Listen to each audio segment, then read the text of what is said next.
Okay. So, oh my god. So finally guys, मुझे जिस parcel का इतने दिनों से इंतज़ार था वो आज आ चुका है। एंड आज मुझे सुबह से ऐसी फीलिंग आ रही थी कि ये आज तो आ ही जाएगा पक्का, क्योंकि मैसेजेस का 2 दिन पहले आया था बट ये आया नहीं था। तो आज ये फाइनली डिलीवर हो चुका है। So let's see. तो इसको हम खोलेंगे अपना एक बहुत ज़रूरी औज़ार से। वो औज़ार है हमारा सीज़र्स। ओके, सो देखते हैं। Oh my God! खुल गया, वॉव! एक ही तरफ से खुल गया ये तो। इट्स लाइक पैक करने वाले को भी पता है कि ज़्यादा तामझाम नहीं करना है, वरना आधी एनर्जी तो खोलने में चली जाती है। Let's see. तो जैसा कि हम सबको पता है कि रीनीट होने वाला है 21 जून को, तो प्रिपरेशन के साथ-साथ अब मॉक टेस्ट भी ज़रूरी है। तो मैं बहुत दिनों से, मतलब लास्ट 1 वीक से मैं यही देख रही थी, यही रिसर्च कर रही थी कि कौन-सी टेस्ट सीरीज़ अच्छी है, क्योंकि पहले तो जो मेन पेपर था 3 मई को, तो उसके लिए तो मैंने अपनी पूरी एक 20 पेपर्स की टेस्ट सीरीज़ ली थी, तो वो मैंने कर ली थी। तो अब मुझे कुछ अलग ढूँढना था। तो मैं काफ़ी दिनों से रिसर्च कर रही थी और फाइनली मुझे फ्लिपकार्ट पे ये मिल गई है। तो लेट्स सी क्या-क्या है। तो मैंने मँगाई थी ये, देख सकते हो, पीडब्ल्यू की नीट रैंकर्स टेस्ट सीरीज़ है। तो देखते हैं इसमें हमें क्या-क्या मिला है। तो पैकेजिंग सबसे पहले देखें तो देखो यार, कहीं से फटी हुई तो नहीं है, बिल्कुल सही है। ऐसा तो नहीं लग रहा है कि किसी ने मँगाई थी, रिटर्न करी तो मेरे पास आ गई, क्योंकि ऐसा भी कभी-कभी होता है। एंड सीरियसली यार, पता है, कुछ ऐप्स तो ऐसी होती है कि जैसे प्रोडक्ट ना कौन से ही हिमालय पर्वतों से पैदल चलकर आ रहा है। मतलब 10-10, 12-12, 15-15 दिन तक डिलीवर ही नहीं होता है। मैं बताती हूँ, जब रीनीट अनाउंस हुआ ना, तो मैंने नोटबुक्स मँगाई, क्योंकि मेरी पहले की सारी नोटबुक्स भर चुकी थी। उसमें हर नोटबुक में सिर्फ 10-12 पेज ही बचे थे, तो मैंने सोचा चलो नोटबुक्स मँगा लेती हूँ, क्योंकि ऑनलाइन कोम्बो में थोड़ी वो सस्ती पड़ जाती है। तो मैंने मँगाया एंड 1 हफ़्ता हो चुका है, अभी तक भी वो ऑर्डर शिप भी नहीं हुआ है। डिलीवर की तो बात ही छोड़ दो, और इसकी डिलीवरी हर दिन 2 डेट आगे हो जाती है। और एक चीज़ ये है कि वो पेमेंट प्रीपेड है, उसकी पेमेंट हो चुकी है। तो अब वो वापस भी आएँगे तो पैसे वापस नहीं आएँगे, सिर्फ़ उस ऐप का जो कॉइन्स होता है ना, वो कॉइन्स के रूप में वापस आएँगे, कि आगे हम कुछ ऑर्डर कर सकते हैं उस कॉइन से, वो पैसे वापस नहीं आएँगे। तो इतने दिन हो गए ना, तो मैंने तो नोटबुक का जुगाड़ कर लिया है, जो और पुरानी नोटबुक्स होती है उसके पेजेस निकाल-निकाल के, और 1-2 मैं नई नोटबुक भी ले आई हूँ। बट वो डिलीवर नहीं हुआ है। इट्स लाइक यार, वो कौन से पर्वतों से, हिमालय पर्वत, कैलाश पर्वत से ना पैदल ही चल-चल के आ रहा है। हो जाएगा 1 डेढ़ साल में डिलीवर, तो ऐसा लग रहा है।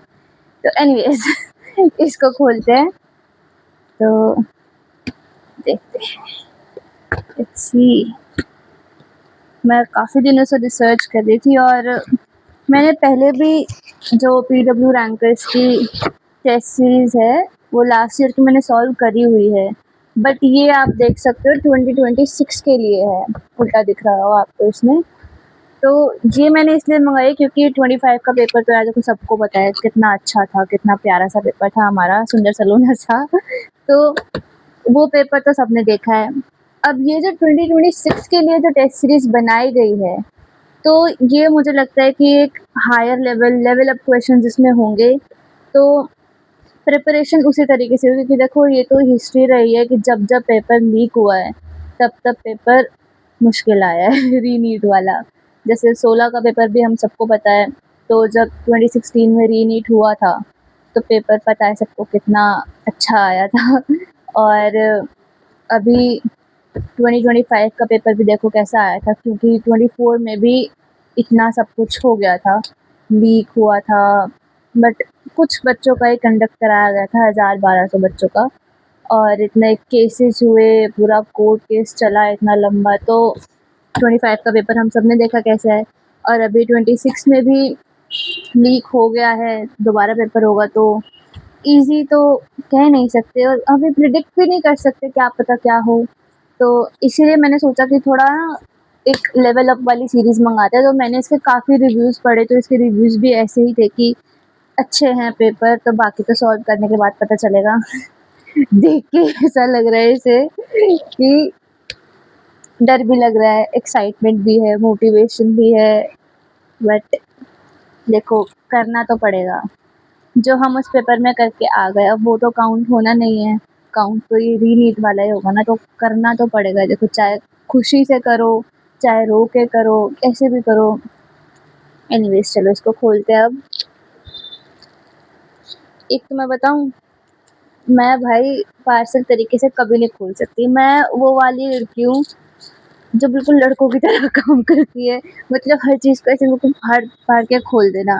तो अभी मुझे पता है मैंने कितना कंट्रोल किया हुआ है, और पता है ये पार्सल आज 2 बजे के आस-पास से ना आ रखा है, दोपहर को 2 बजे आ गया था।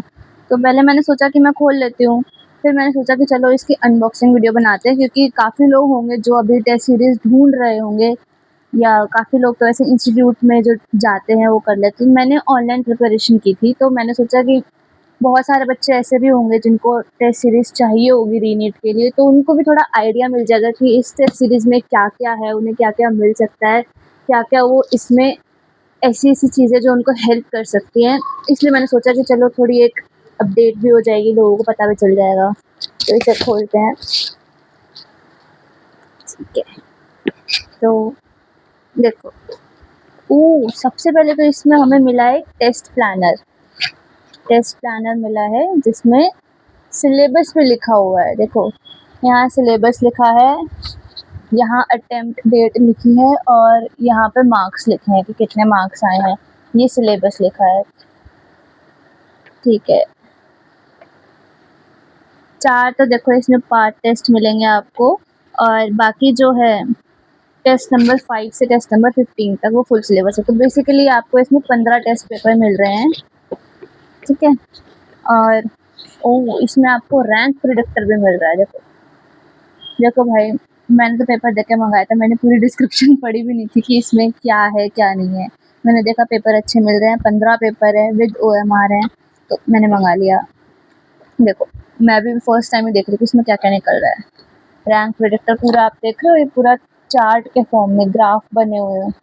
यहाँ से आप देख सकते हो अपना कि आपके क्या मार्क्स आ रहे हैं, और ये टेस्ट वाइज़ है, ऐसा नहीं है कि एक ही पेपर दिया आपने और उसके बेसिस पे आप सारे रैंक, हर पेपर के अलग। देखो, अगर आपने सेट 5 का पेपर दिया, उसमें आपको जो नंबर आया उसके हिसाब से आपकी रैंक क्या होगी, पेपर के लेवल के हिसाब से आपकी रैंक दे रखी है इसमें, ठीक है।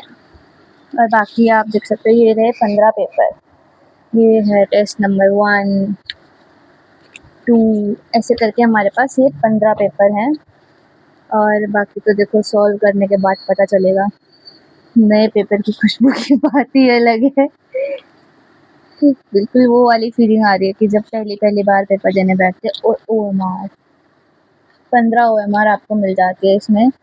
देखो ओएमआर देख के ना बस वही नॉस्टैल्जिया फील हो जाता है पेपर का। एकदम से ना सीरियसनेस आ जाती है, oh my God OMR, serious हो जाओ, पेपर आ गया है हाथ में। तो ये ओएमआर है। और देखो पेपर दोगे, अच्छे भी होंगे, बुरे भी होंगे, है ना? तो पेपर बनाने वाले को भी पता है, देखो पीडब्ल्यू को भी पता है कि पेपर कैसे है, तो आप अपने आप को जज ना करो, क्रिटिसाइज़ ना करो। अगर कम मार्क्स आए, लो फील ना करो, तो उन्होंने आपके लिए मोटिवेशन स्टिकर्स भी भेजे हैं, देखो। उन्हें भी पता है कि पेपर देने के बाद बच्चों की क्या हालत होने वाली है, तो पहले से ही मोटिवेशन स्टिकर्स उन्होंने दिए हैं, है ना? अच्छा, ये 30 स्टिकर्स हैं टोटल, देखो। आई होप दिख रहे होंगे आपको साफ। ओके, अच्छा चलो अब हर पेपर पे लगाएंगे। हाँ, और सबसे ज़रूरी सॉल्यूशंस, ताकि आप अपने पेपर का एनालिसिस अच्छे से कर सको, आपको पता रहे कि आपने जो क्वेश्चन गलत किया उसमें क्या गलत किया, वो कैसे हो सकता था और आसान तरीका क्या था, राइट। और हर एक रीजनिंग, जैसे आप भी देखोगे टेस्ट नंबर 5, तो यहाँ पे आपको पूरी आंसर की मिल जाएगी, और यहाँ पे डिटेल्ड सॉल्यूशन है पूरे 180 क्वेश्चंस के। ऐसा नहीं है कि जैसे वो बायो के आंसर्स में होता है ना कि refer to NCERT page number this, फिर जाके एनसीईआरटी ढूंढनी पड़ती है। नहीं, देखो आप देखोगे ना पूरी डिटेलिंग है, बायो के आंसर्स की भी पूरी डिटेलिंग है, कोई रेफरेंस नहीं दिया गया है कि आप जाकर खुद ही देख लो। तो आई गेस अच्छा है। तो मैं तो पहले तो सॉल्व कर चुकी हूँ एक लास्ट ईयर वाली, तो आंसर की का तो बेस मुझे पता है, बट लेट्स सी क्वेश्चन कैसे होते हैं। तो करते हैं ये सॉल्व करके, मैं आपको बताऊंगी कि कैसा है पेपर, पहला पेपर करके, और क्या उसमें स्कोर रहा देखेंगे। बताऊंगी नहीं बताऊंगी स्कोर, ठीक है, अच्छा आया तो बताऊंगी, एवरेज आया तो देखेंगे।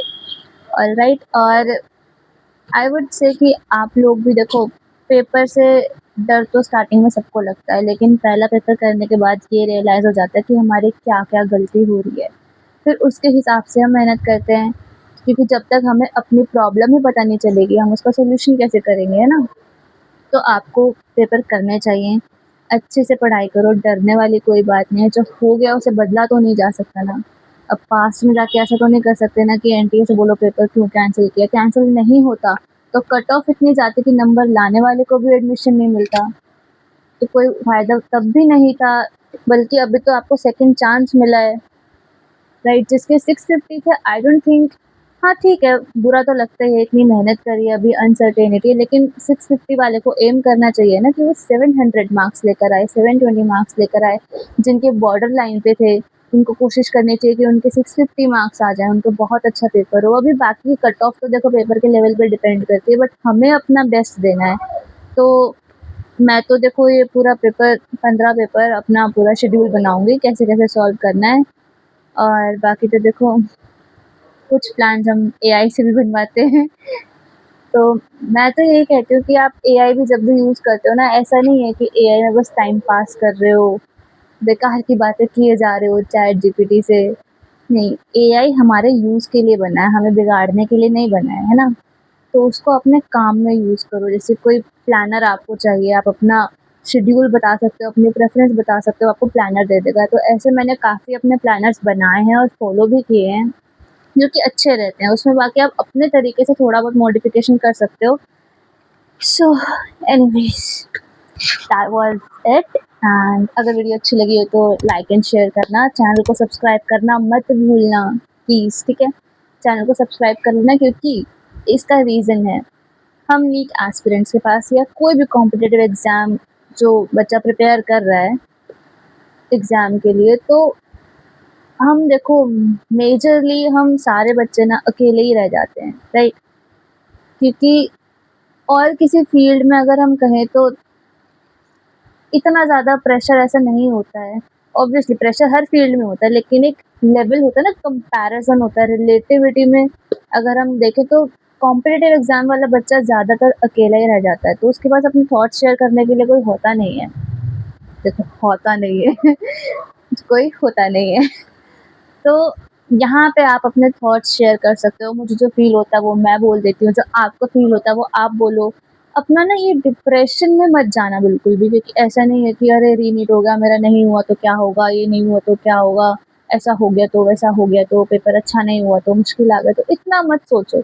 आप इतना सोचोगे तो आपको ऐसा लगेगा कि वो सच में हो रहा है, ये सच है। जब आप बहुत ज़्यादा सोचते हो ना कि ये हो गया तो हो गया तो हो गया, तो आपका दिमाग यही समझता है कि वो हो चुका है, फिर वो वैसे अकॉर्डिंगली एक्ट करता है। तो आपको ऐसा बिल्कुल भी नहीं सोचना, आपको अच्छा-अच्छा सोचना है, अच्छा-अच्छा बोलना है, और सिर्फ़ अच्छा सोचना है, बुरा नहीं सोचना है। जितना बुरा सोचोगे आप, उतना ज़्यादा स्ट्रेस होगे, उतना ज़्यादा डिप्रेशन में जाओगे।